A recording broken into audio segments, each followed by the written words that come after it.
School থেকে খুবই excitement নিয়ে রুমে আইলাম। তো কারণটা হইল গিয়া সোনাক্ষী আর নিশিতা ক্লাস 6-এ পড়ে, আমার স্টুডেন্ট। তো ওরা আমারে গুড বাই গিফট করলো। কি বা ওদের মনে ছোট ছোট পোলাপান ভালোই লাগে।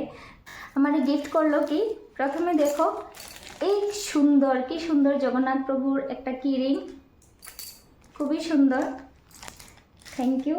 দেন এরপরে এই ইয়াররিংস দেখো কি সুন্দর। তো নিশিতা আর সোনাক্ষী, আমি একদিন পরে স্কুলে যাব, তোমরা দেখবে। আর তারপরে এটার ভিতরে সুন্দর প্যাক করা 2টা প্রদীপ, ওরা হয়তো নিজের হাতে বানিয়েছে, দেখো সুন্দর করে ড্র করেছে, হাতে বানানো দিওয়ালি গিফট। দিওয়ালি তো চলে গেছে, আচ্ছা যাই হোক, আমি এটা জ্বালাবো। তারপরে একটা কলম, তারপরে একটা কিটক্যাট, তারপরে এটা সোনাক্ষী দিয়েছে পেজ মার্কার, পেজটারে মার্ক করে রাখার লেগা। যাই হোক, খুবই সুন্দর, খুবই সুন্দর। তারপরে এখানে নিশিতা একটা ছোট কিউট একটা হাতে বানানো একটা, এটাকে কি বলে আমি জানি না, এটা দিল। এর ভিতরে কি আছে, সুন্দর করে প্যাক করা। ক্রিয়েটিভিটি দেখো আমার স্টুডেন্টের, মানে সত্যি ওরা বহুতেই ক্রিয়েটিভ, বহুত বলতে বহুত ক্রিয়েটিভ। যাই হোক, এটা খুবই সুন্দর।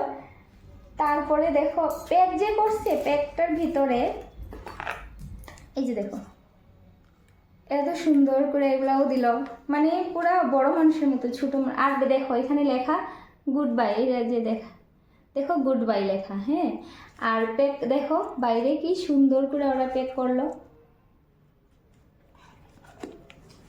খুব সুন্দর প্যাকিংটা। তারপরে দিল একটা good bye note. Good bye নোটের মধ্যে কি লেখা আমি পড়ে শোনাই।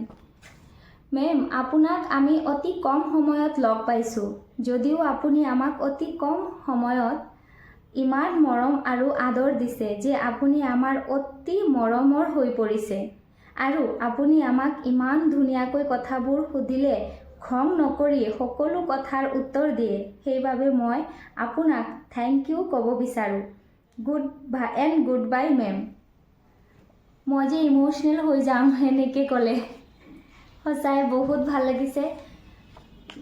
মানে কি বলবো, বহুতেই ভালো লাগছে। নিশিতা আর সোনাক্ষী, থ্যাংক ইউ তোমাদেরকে অশেষ অশেষ ধন্যবাদ, তোমরা আমাকে এত সুন্দর গিফট দেওয়ার জন্য। সবসময় ভালো থেকো আর সবসময় হাসি খুশি থাকো, আর সাথে তোমরা সবসময় মায়ের কথা শুনবে আর পড়াশোনায় ভালো হয়েই থাকবে।